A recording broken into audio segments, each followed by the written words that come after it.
So welcome to another episode of Bedheadcast, and today we're talking about expectations.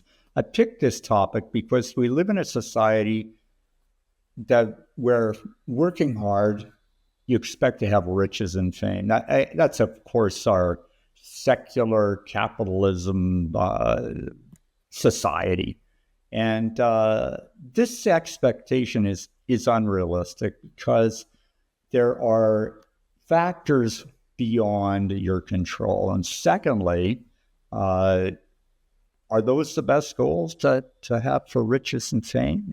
And we're lucky today because we've got James, a guest who truly understands expectations based on his transitions of being a professional tennis player,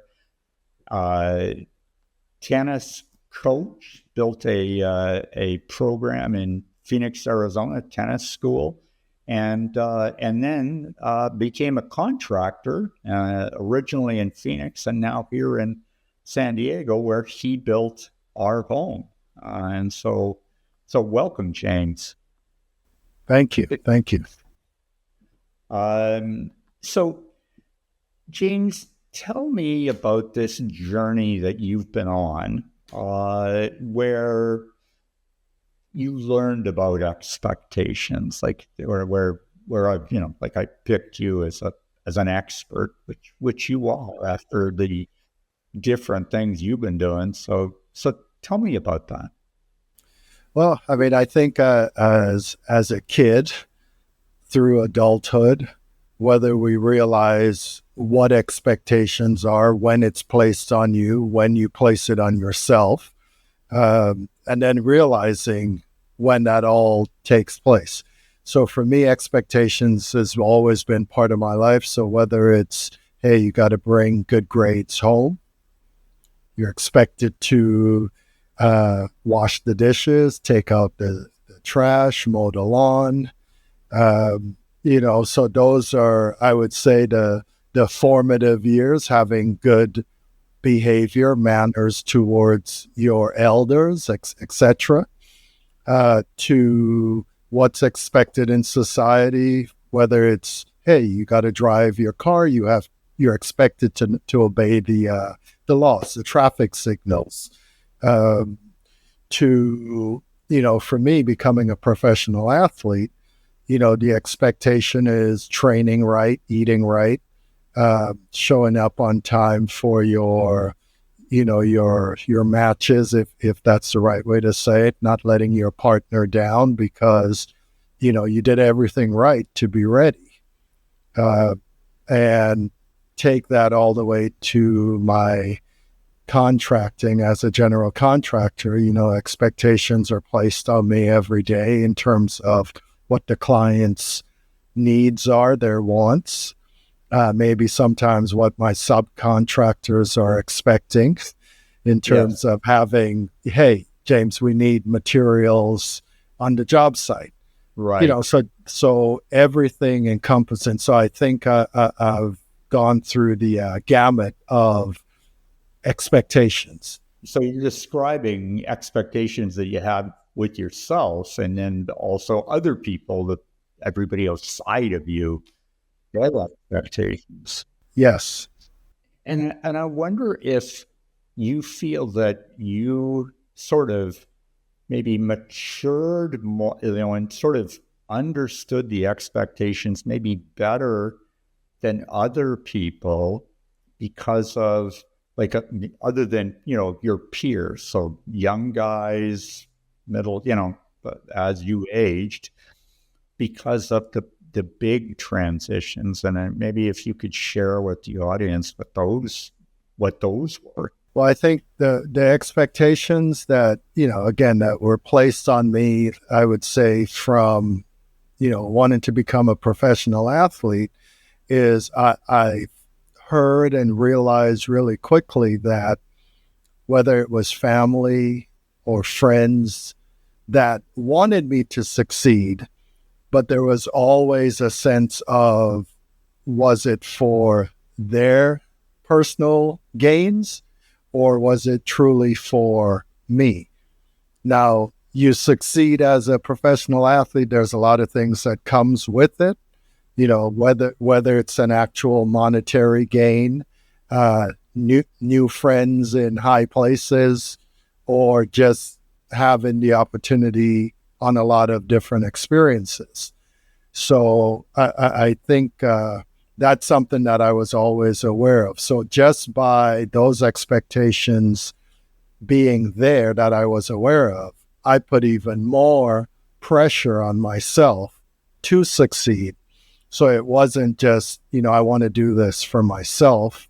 I always had the weight of family and friends on my shoulders. And you as far as I know, you didn't grow up in Phoenix and decide I'm going to become a professional tennis athlete. You had some sort of some journeys along the way, if memory serves me. Tell me about that. Well, my journey started all the way in Trinidad and Tobago, or the island of Trinidad and Tobago. So, starting off, my tennis was really with my uncle, who was an English teacher. So he gave me the opportunity. He loved tennis, so that's where I really got my start. And then I picked up the remainder when I moved to Canada when I was 13.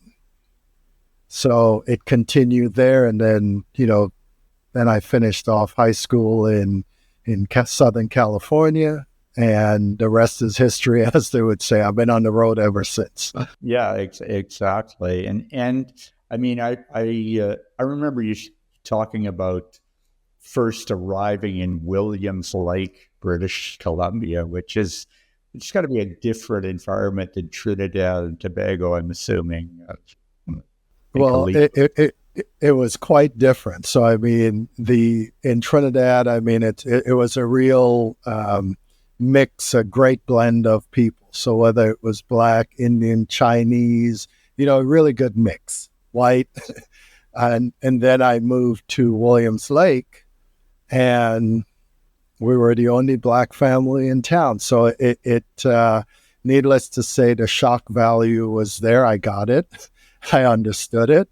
And I had to navigate through that entire culture shock, to say the least. And then you moved to Vancouver. I mean, Williams Lake is a small place. Then Yes. you moved to Vancouver. I mean, Yes. So then that was much better, needless to say. So being in the city and really seeing a lot more diversity with people. So that helped a lot, and things were just moving at a way faster pace. So I had to get used to city life after the slow pace of Williams Lake. So I did want to bring up this one character that I find very interesting, and I'm interested in hearing what your feedback is. But Matthew McConaughey, who I felt has been talking about expectations when he described his least favorite word, and that is unbelievable. He wants to eliminate this from our vocabulary, and he says that the reason for it is that we're constantly confronted by people that are able to do amazing things, like exceeding what you think people could exceed, or terrible things, awful things. And he says if that happens every day, then it can't be unbelievable. And it's once you put people into the mix, that they're going to do stuff that you're not going to predict. And he says if we use unbelievable, it maybe slows us down from trying to do better ourselves. Whereas if we just say, look, it's an amazing thing, or it's an awful thing, I'm never going to do that, or whatever. Tell me what you think. Well, I think the two words might parallel each other in terms of, what is unbelievable. The fact that you were able to do it and someone didn't expect you to do it or be able to do it. So I think that's where I would draw the similarities within the words. So I think if we all gave ourselves, I have to start with ourselves, a chance. And the positivity of words is what it boils down to. Because if you stay negative or in a negative space, everything will seem daunting. And I think that's what, would be nice to eliminate, no matter who you are or where you are. Anything is possible. Again, going back to the factors, I mean that it's almost like if it was bad enough for you, it just enhanced your drive, and but it wasn't bad enough for it to completely stop. And I was wondering if you can tell me about somebody that you felt inspired you along the way, and that story. Well, I think the first person that really inspired me was my uncle, because what I saw in him as an English teacher was his constant praise of others, really encouraging his students, and the love that he got back from his students. So no matter where we were on the island, and I mean we were on opposite ends of where we lived, some student was always calling out his name. So his name was, so I always heard Mr. Blake, and he would just have the biggest smile. Now, this at the time would have been a grown man that he had as a student, years and years ago. So I saw respect.